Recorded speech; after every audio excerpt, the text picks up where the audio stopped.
उदत्व पश्यन् नदर्शवाचम् उदत्व शृण्वन् न शृणोत्येन उदो त्वस्मै तन्वं विसस्रे जायेव प्रत्युषति सुवासा।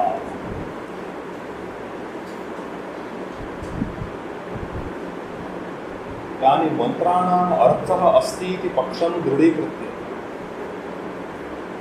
तत्पक्षस्य पुनर्दृढीकरणार्थं वेदप्रामाण्यं दर्शयति। पूर्वम् इदानीं मन्त्रद्वयं प्रदर्शितः स्थानद्वयं बालाभूत् यद्गृहीतमविज्ञातम्। इदानीम् अन्यं मन्त्रम् उद्धरति, तेनापि मन्त्राणाम् अर्थः अस्ति इत्यवगम्यते। अयं मन्त्रः उदत्व पश्यन् नदर्शवाचम् उदत्व शृण्वन् न शृणोत्येन उदो त्वस्मै तन्वं विसस्रे जायेव प्रत्युषति सुवासा।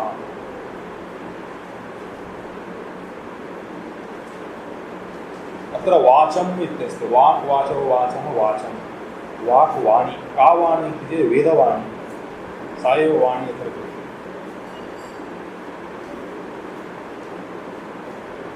त्वः नाम एकः कश्चित् वाचं पश्यन् न ददर्श।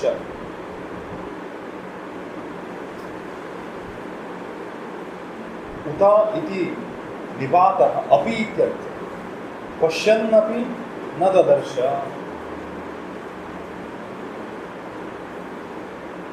त्वः कश्चित् शृण्वन्नपि शृण्वन्नुत शृण्वन्नपि न शृणोति एव। वेदवाक्यं शृण्वन्नपि न शृणोति, पश्यन्नपि न पश्यति। पश्यन्नपि च न पश्यति मूढः। तथैव अत्र पश्यन्नपि न पश्यति।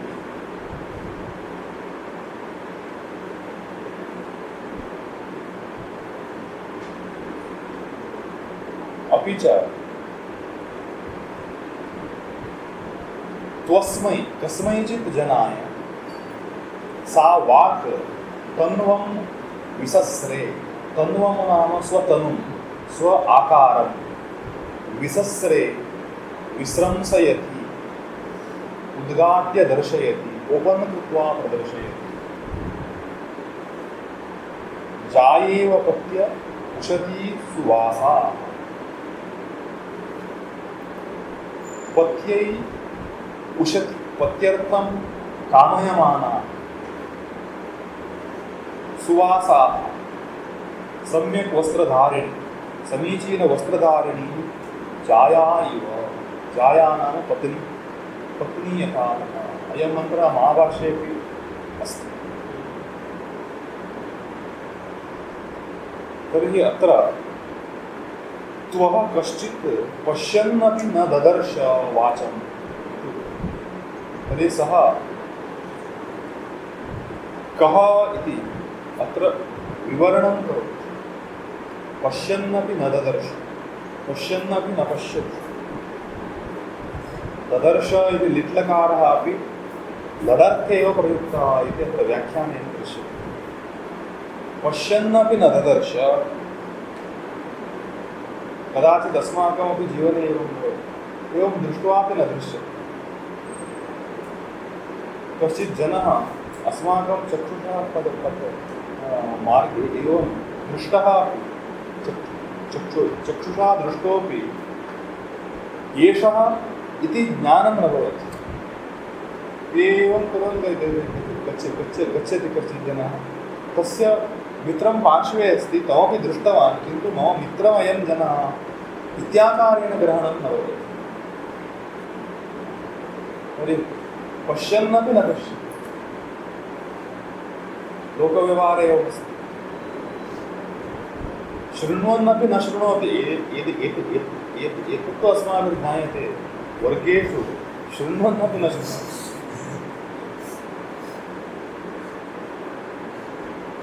श्रवणप्रक्रिया तु प्रचलति, किन्तु तत् फलं नास्ति। एवं वाचं शृण्वन् न शृणोति।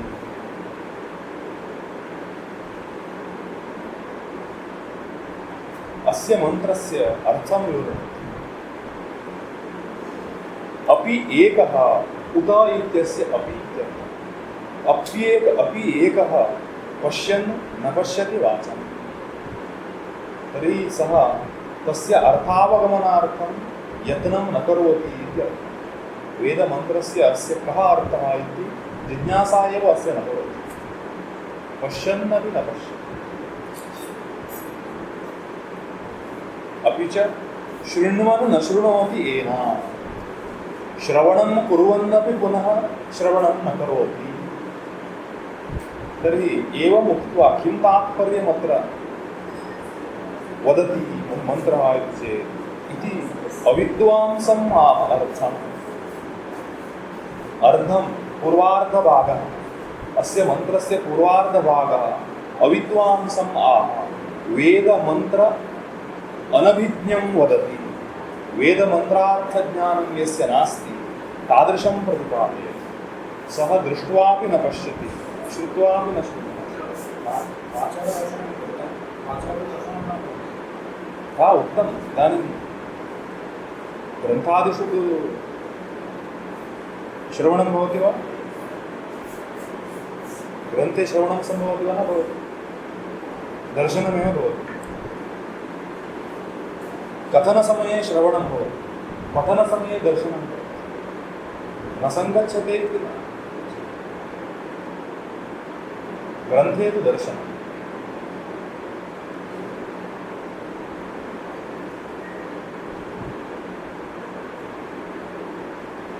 पश्यन्नपि न पश्यति, शृण्वन्नपि न शृणोति।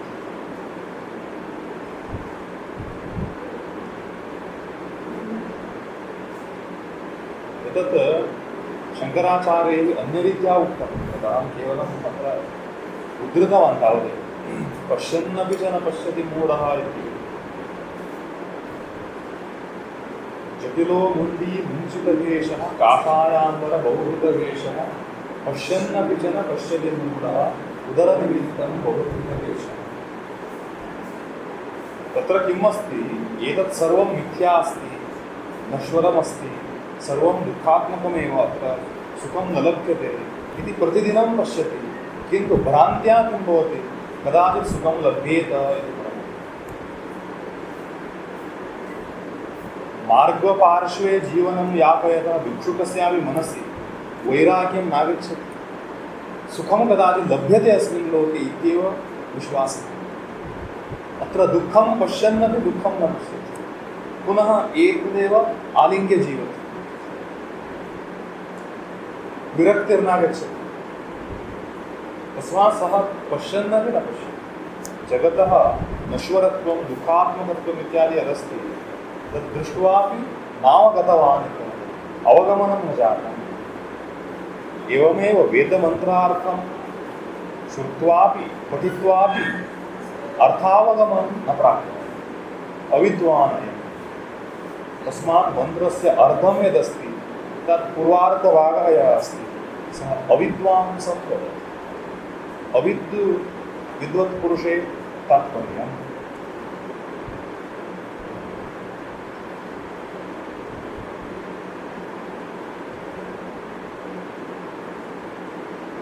द्वितीयार्धभागः उत्तरार्धभागः यः अस्ति तत्र मन्त्रार्थ अभिज्ञस्य वर्णना अस्ति। मन्त्रार्थं यः जानाति तस्य वर्णना अस्ति। मन्त्रार्थग्रहणे समर्थः। मन्त्रार्थग्रहणे समर्थः यः भवति तस्य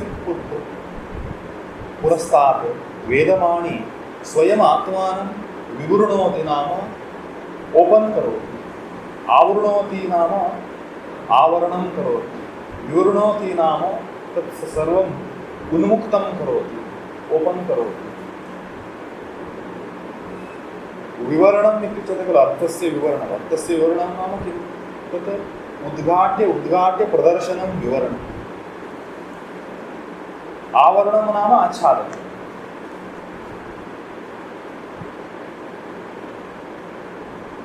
तदेव अत्र आगच्छति। अपि एकस्मै तन्वं विसस्रे इति स्वम् आत्मानं विवृणुते ज्ञानम्। तन्वं नाम तनु, तनु नाम शरीरं, शरीरं नाम स्व आकारः, स्व आकार, स्वाकारः ज्ञानं, ज्ञानं विवृणुते, विवृणुते नाम विवृत्य दर्शयति, प्रकाश्य दर्शयति, उद्घाट्य दर्शयति।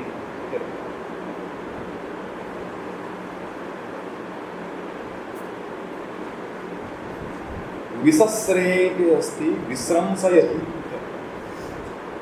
विस्रंसन, विस्रंसन नाम उन्मोचन, आत्मानं उन्मोचयति, गुप्तरीत्या न स्थापयति। विसस्रेति स्वमात्मानं विवृणुते ज्ञानं, वेदः यः अस्ति सः आत्मानमेव विवृत्य दर्शयति, कस्मैचित् दर्शयति। ये केचन ये प्राज्ञाः सन्ति, अत्यन्तं तीक्ष्णबुद्धिशालिनः सन्ति, तेषां पुरस्तात् आत्मानं विवृणुते, विवृणुते विवृणोति इति। आत्मनेपदी रूपमपि अस्ति, परस्मैपदी रूपमपि अस्ति।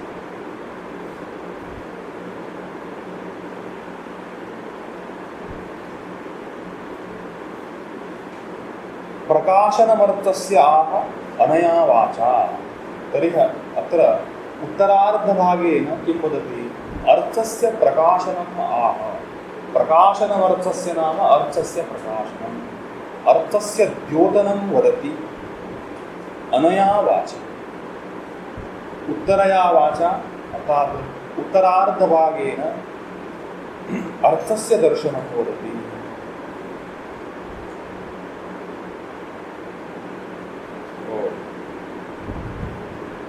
उत्तरार्धभागे अपि अन्तिमपादे किं वदति? उपमा उत्तमया वाचा। उत्तमा अत्र किं जातमस्ति?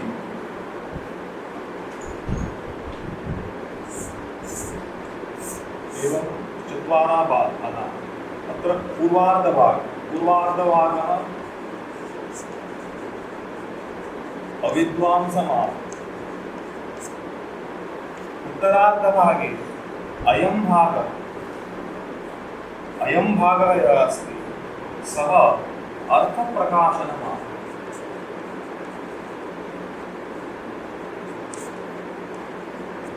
अर्थप्रकाशनम्। अयं भागः यः अस्ति सः उपमाम् आह।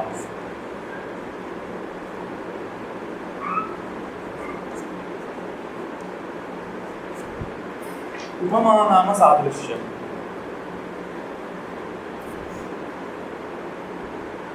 एवं विवरणम्, एवं वक्तुम् इच्छति। डिवैड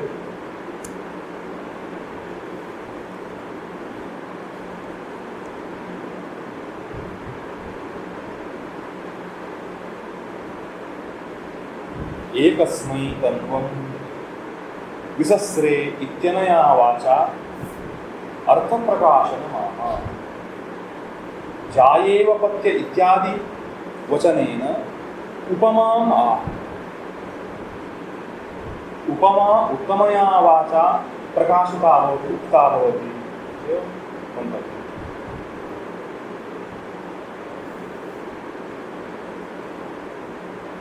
तस्य अर्थं स्वयं किञ्चित् विवृणोति। जाया इव पत्ये कामयमाना सुवासाः ऋतुकालेषु। एतत् युष्माभिर्मन्ये ऋतुकालेषु। जाया इव पत्ये कामयमाना सुवासाः ऋतुकालेषु। उपमायाः वर्णनाय अस्ति। तत् ग्रन्थकारः न उक्तवान्, स्वयं मन्त्रे एव उक्तवान् अस्ति। केचन जनाः काव्ये अश्लीलमस्ति इति आक्षेपन्ते। साहित्यशास्त्रे अस्माभिः न क्रियते, अश्लीलवर्णनाः आगच्छन्ति। युष्माकं वेदेपि अश्लीलवर्णनाः सन्ति। अत्र किं भवति? यथा प्रेया सम्परिष्वक्तः, प्रेया स्त्रिया सम्परिष्वक्तः, बाह्यं न आन्तरम्। तर्हि युष्माकं वेदे अस्ति। किं वदति अत्र अस्ति।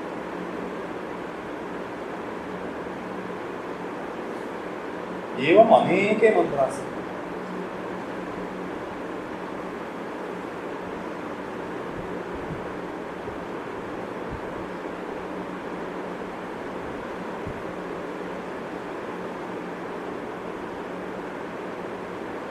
अत्र स्वारस्यमस्ति।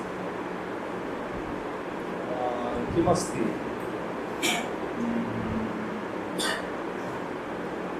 षोडशदिवसाः ऋतुः ऋतुकालः इत्युच्यते। षोडशदिवसाः ऋतुकालः।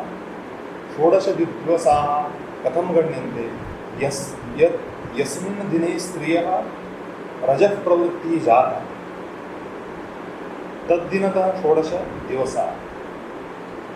तत्र दिनचतुष्टयं यावत् स्त्री स्पर्शयोग्या न भवति।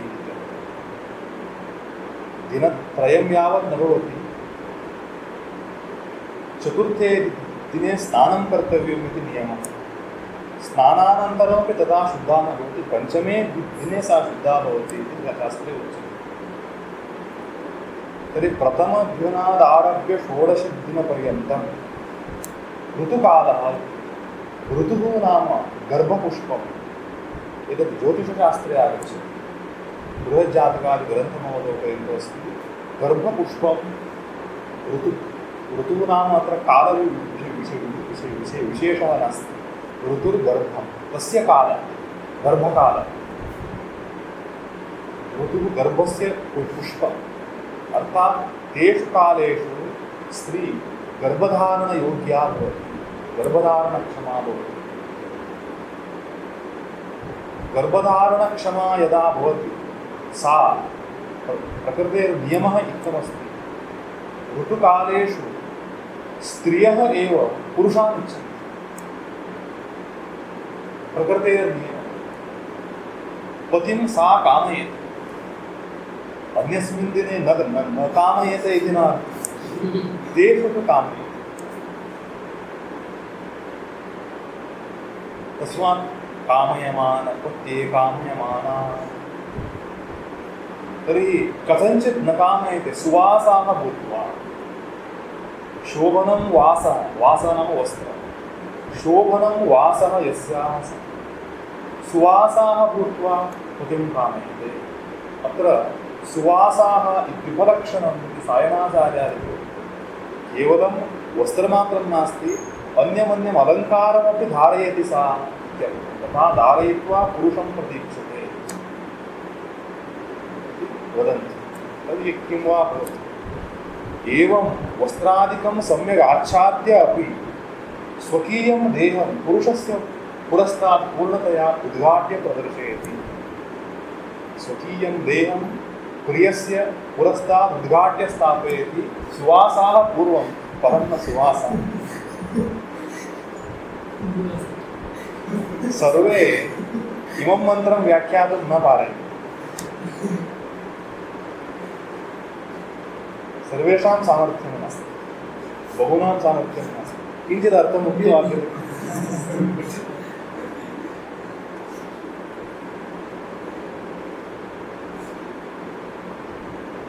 एवं यः जनः प्रज्ञावान् अस्ति तस्य पुरस्तात् नाना शब्द अर्थादिभिः परिवृतम् अपि वैदिकं ज्ञानं यदस्ति तद् ज्ञानं प्राज्ञस्य पुरस्तात् स्वयमात्मानं उद्घाटयति। अत्र वेदवाक् इति स्त्रीलिङ्गमस्ति, तस्मात् अत्र स्त्रियः एव दृष्टान्तः। किमस्ति? एतादृशं सर्वम् अश्लीलम् इति अनधिकारिभिः व्यवहारः कृतः। अनधिकारिणः ईदृशं सर्वम् अश्लीलम् इत्युक्तवन्तः। अनधिकारिणः अश्लीलं मनसि भवति। अधिकारविदेन तद् विद्यते। बालकः हाफ् पेण्ट् शर्ट् किं यत्किञ्चित् विना एव तिष्ठति तत्र अश्लीलबुद्धिर्न भवति। अश्लीलम् इत्युच्यते वा तत्र? न उच्यते। किमर्थम् अधिकारभेदः वयमित्थं तिष्ठामश्चेत् अश्लीलं भवितुम् यस्य यः स्तरः अस्ति सः तथा तिष्ठति तत्तत् स्तरे तत्तत् न अश्लीलम् तर्हि एतत् अश्लीलमिति कस्य मनसि आगच्छति अपरस्य मनसि आगच्छति अनधिकारिणः मनसि आगच्छति युष्माभिः मांसं भुज्यते चेत् मम चित्ते जुगुप्सा स्यात् युष्माकं चित्ते तु न भवति स्वयम् अधिकारिणः भवति अनधिकारी अश्लीलं पश्यति तस्मात् अश्लीलम् अस्माकं मानसिकं भवति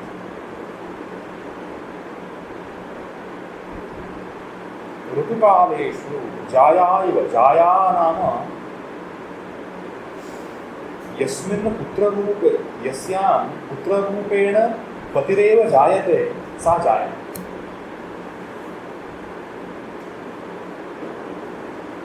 तर्हि गर्भधारणमिच्छति सा ऋतुकाले केवलं 16 दिवसपर्यन्तम् एतत् सर्वम् आयुर्वेदग्रन्थे अस्ति आधुनिक मेडिकल सैन्स् मध्ये अस्ति सर्वत्र एवमेव 16 दिवसपर्यन्तं ऋतुकालः वेदे एव वर्णितं यदस्ति एतदेव उच्यते 16 दिवसपर्यन्तमेव उच्यते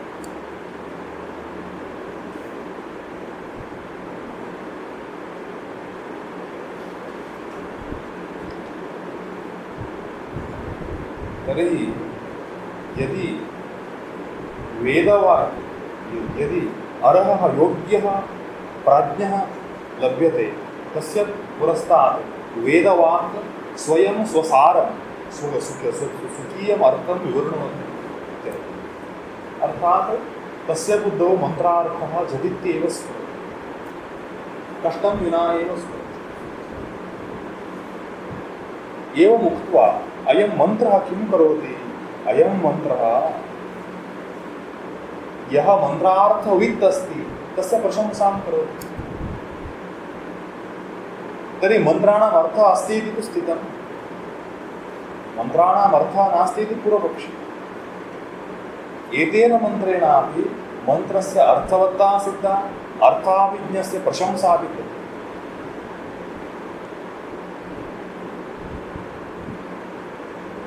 ऋतुकालेषु ऋतुः नाम गर्भपुष्पं भवति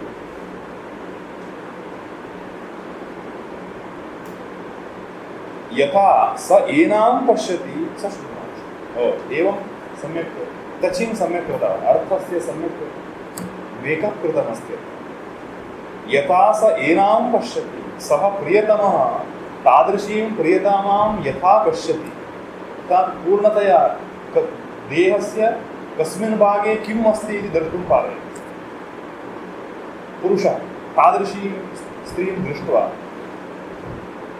प्रत्यङ्गं द्रष्टुं पारयति यथा तथा सः मंत्र अध्येता शृणोति अर्थात् अर्थज्ञानपूर्वकं श्रवणं करोति अस्य शब्दस्य अयमर्थः अस्य शब्दस्य अयमर्थः अस्य शब्दस्य अयमर्थः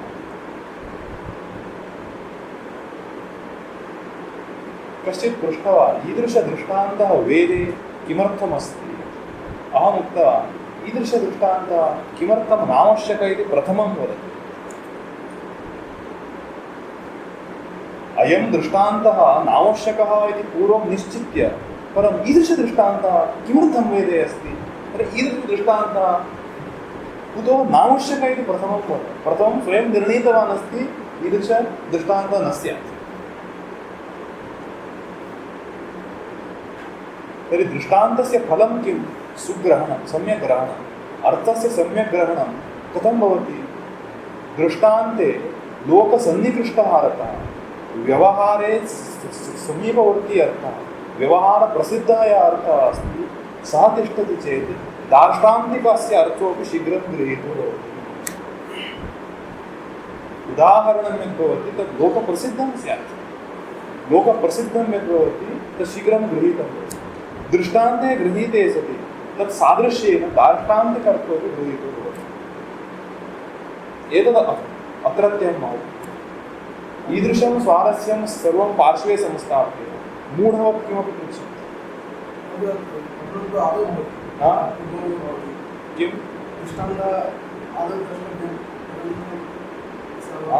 दृष्टान्तः दृष्टः अन्तः अन्तो निश्चयम् उच्यते। अन्तशब्दस्य अर्थः निश्चयः। तर्हि यस्मिन् दृष्टे सति निश्चयोऽपि दृष्टो भवति, साक्षात्कृतो भवति, सा दृष्टान्तः।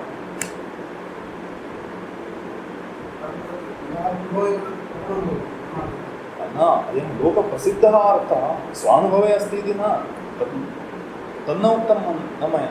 व्यवहारप्रसिद्धः अर्थः।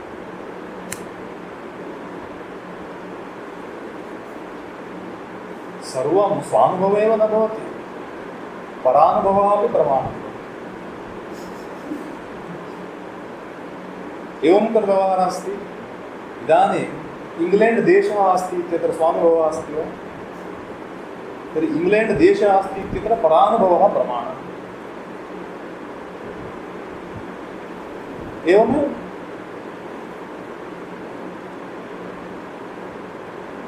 किन्तु दृष्टान्तः कीदृशः स्यात्? लोकव्यवहारप्रसिद्धः स्यात्, तदा अर्थावगमः सम्यक् भवति। इतोपि सम्यक् दृष्टान्तः न लभ्यते। तादृशदृष्टान्तः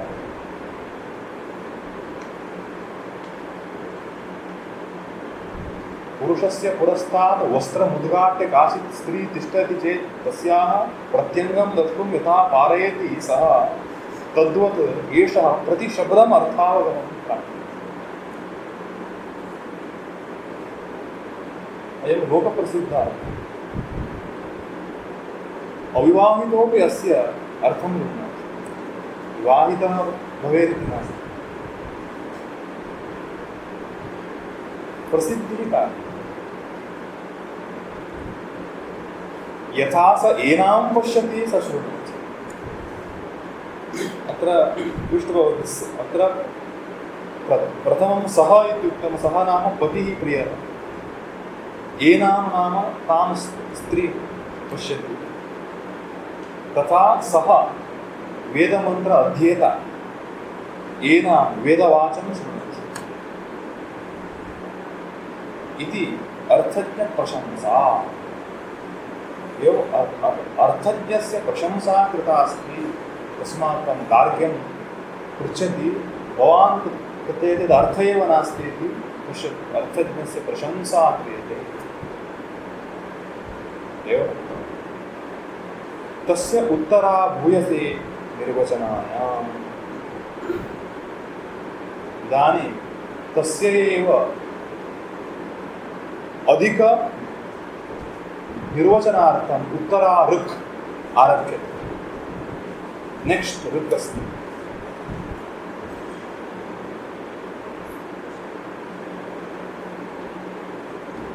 नेक्स्ट ऋक् किम् अस्ति? उत त्वं सख्ये स्थिरपीतमाहुः। एतत् महाभाष्ये अस्ति वा? नास्ति। नास्ति। उत त्वं सख्ये स्थिरपीतमाहुः नैनं त्वन्त्यभिवाजिनेषु अधेन्वाचरति मायैषा वाचं शुश्रुवाम् अफलाम् अपुष्पाम्।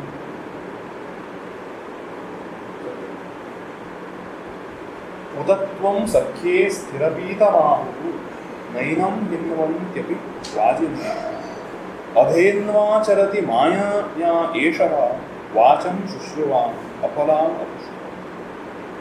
सत्यम्। अत्रापि अर्थस्य महत्त्वं दृश्यते।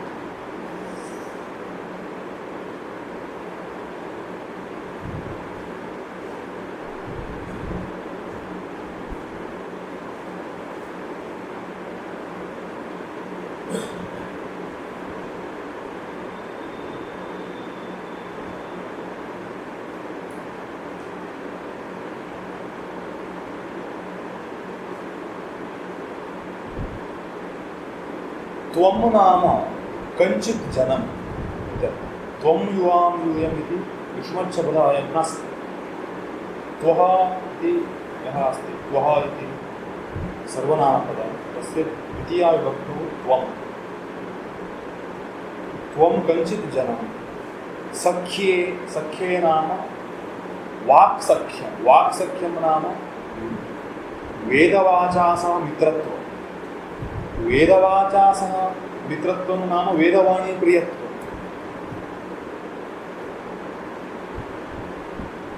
स्थिरपीतमांगु स्थिरज्ञानयुक्तं वदन्ति।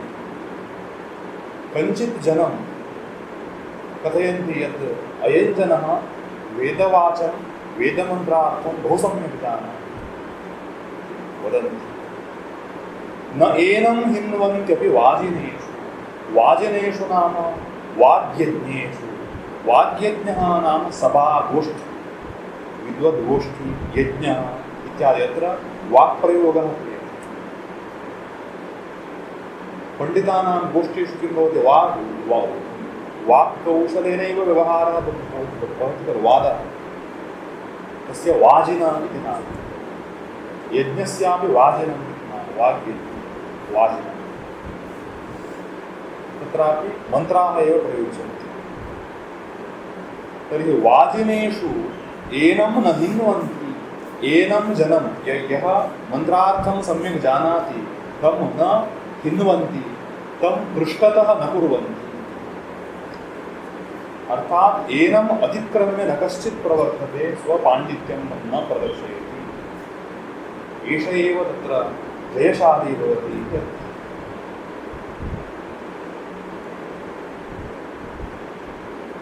किन्तु इदानीम् अध्याहारः कर्तव्यः। कश्चित् जनः मायया अधेन्वा मायारूपया धेनु भिन्नया धेन्वा अधेन्वा, धेनुः नाम गौः, एषा गौः नास्ति किन्तु माया गौः, मायारूपगौः, तया चरति सञ्चरति। सः कः, यः अफलाम् अपुष्पां वाचं शुश्रुवान्, पुष्पशून्यां फलशून्यां वाचं शृणोति, सः मायाधेन्वा चलति, मायारूपधेन्वा सञ्चरति।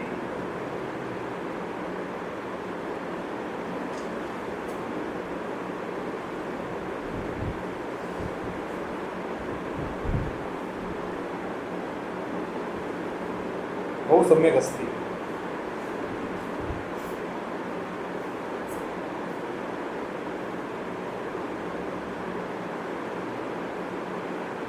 उतत्वं सख्ये स्थिरपीतमांगु, कञ्चित् जनं वेदवाक् मित्रत्वे, वेदवागर्थज्ञातृत्वे स्थिरपीतं स्थिरज्ञानवन्तं वदन्ति। स्थिरपीतमांगु, एनं ज्ञानवन्तं पुरुषं वाजिनेषु वाक्यज्ञेषु विद्वद्गोष्ठीषु सेमिनार् इत्यादिषु अथवा यज्ञेषु न हिन्वन्ति, अन्ये पंडिताः पृष्ठतः कर्तुं न पारयन्ति। अर्थात् वेदमन्त्रार्थ पूर्णज्ञः यः अस्ति तस्यैव प्रथमं स्थानं भवति, सर्वज्ञत्वादेव। यः अफलाम् अपुष्पां वाचं शुश्रुवान्, यः पुष्पशून्यां फलशून्यां च वाचं श्रुतवान्, अर्थात् अर्थज्ञानं विना एव वेदपाठं प्राप्तवान् अस्ति, सः अधेन्वा मायया चलति। धेनुभिन्ना माया धेनुः या अस्ति तया साकं सञ्चरति। एषा गौः इति भ्रममात्रः, सा दुग्धं न प्रददाति, दुग्धं प्राप्यते इति भ्रममात्रः, दुग्धं न लभ्यते।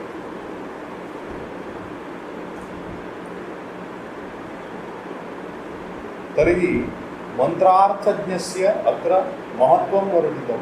मंत्र अर्थ अज्ञः यः अस्ति तस्य निन्दा, सः भ्रान्तः इति निन्दा कृता अस्ति।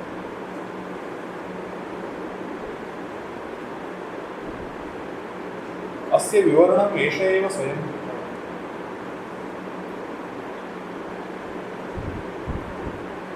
अपि एकं वाक्सख्ये स्थिरपीतमाहुः।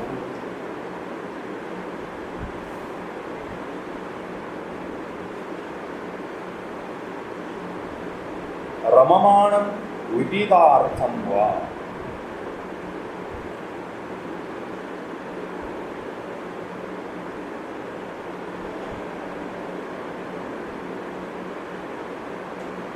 कञ्चित् जनं वाक्सख्ये, सख्यं नाम अत्र सख्यं शब्दस्य साधारणार्थः मित्रत्वम्, अत्र सख्यं नाम वाक्सख्यं प्रसङ्गतः तथा ज्ञातव्यम् इति वदति।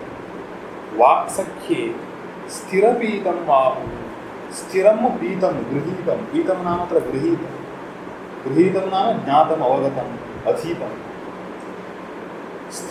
स्थिरं पीतं यस्य अस्ति सः स्थिरपीतं, स्थिरपीतम् आहुः, रममाणं वा विपीतार्थं वा आहुः। प्रतिशब्दाः प्रयुक्ताः सन्ति। रममाणः सः रममाणः रमक्रीडायाम् आनन्देन यः क्रीडति सः उच्यते रमते। रममाणः आनन्देन क्रीडन् अस्ति। यस्य अर्थज्ञानं भवति स एव तस्य फलं प्राप्नोति। अथवा विपीतार्थः, विपीतः अर्थः येन सः विपीतार्थः, तद्गृहीतः अर्थः येन सः गृहीतार्थः विपीतार्थः, अर्थस्य पानमेव कृतवान् अस्ति।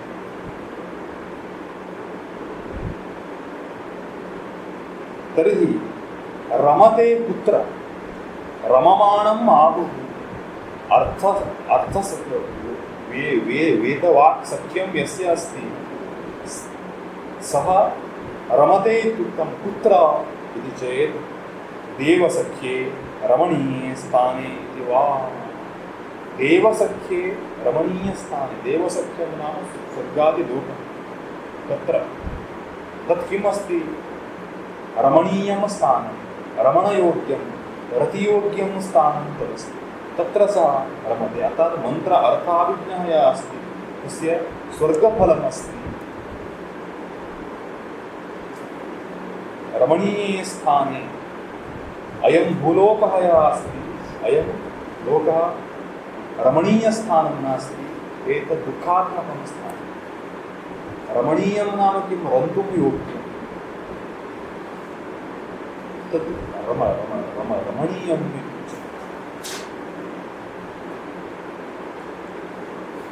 देवसख्यं भवति अस्य, अथवा रमणीयस्थाने तिष्ठति। देवतासख्यं भवति, देवता मित्रत्वं भवति नाम स्वर्गलोके तिष्ठति।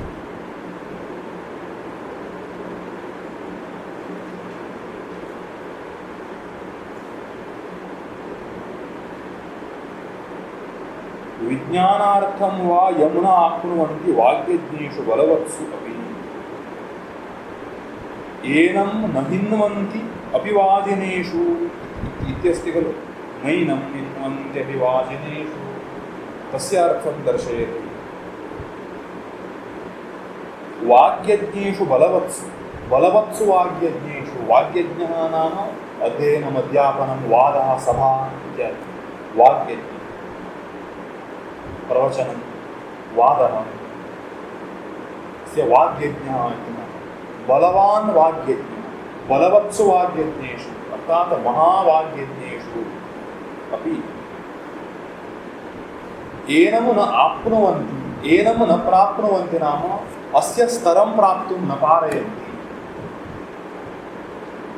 वेदमन्त्रार्थं पूर्णतया यः जानाति तस्य स्तरं न आप्नुवन्ति, न प्राप्नुवन्ति अन्ये विद्वांसः। किमर्थं?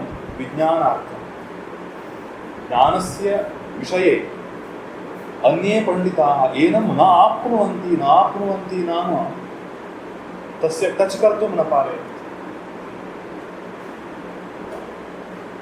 न आप्नुवन्ति, तस्य स्तरः तत्।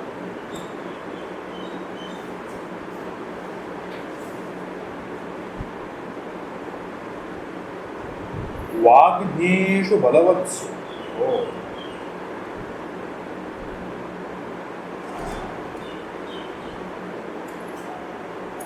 वाग्यज्ञः नास्ति, वाग्ज्ञेयः। वाचा ज्ञेयाः विषयाः, अर्थात् वेदमन्त्रार्थेन ज्ञातव्याः विषयाः ये सन्ति तेषु कठिनेषु अपि बलवत्सु अपि अन्ये एनं टच् कर्तुं न पारयन्ति।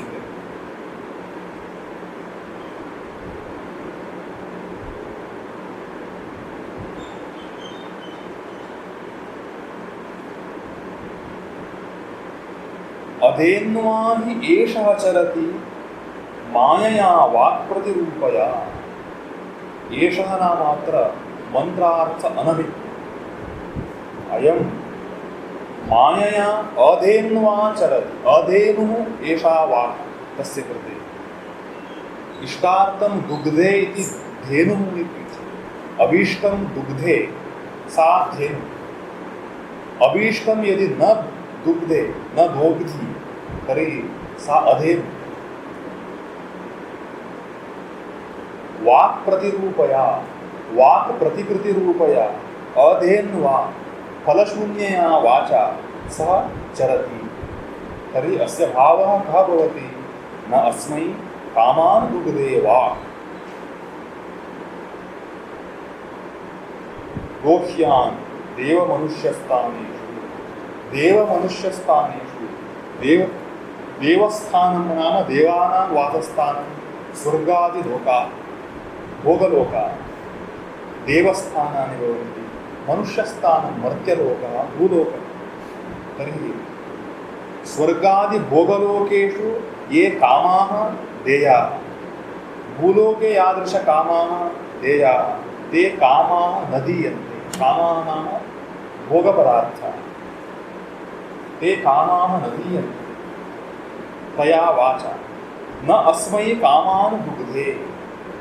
मंत्रार्थ अनभिज्ञः यः अस्ति तस्मै कामान् न प्रददाति सा वाक्। ते कामाः कीदृशाः? भूलोके प्राप्तव्याः अथवा स्वर्गादिलोके प्राप्तव्याः। कामशब्दस्य अत्र इच्छा इति न अर्थः। काम्यन्ते इति कामः विषयाः।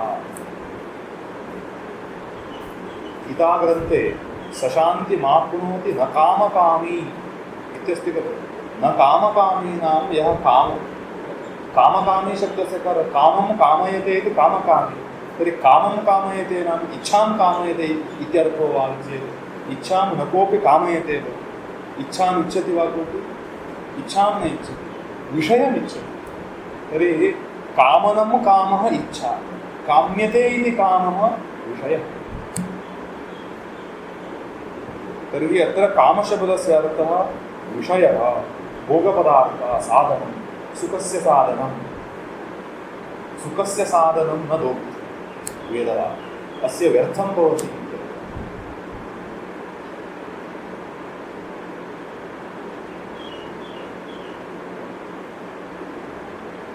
यः वाचं श्रुतवान् भवति अफलाम् अपुष्पाम्।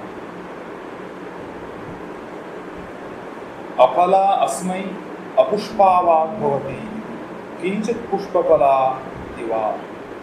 अर्थं वाचः पुष्पफलम् आह। याज्ञदैवते पुष्पफले देवताध्यात्मे वा। बहु गम्भीरार्थः अस्ति।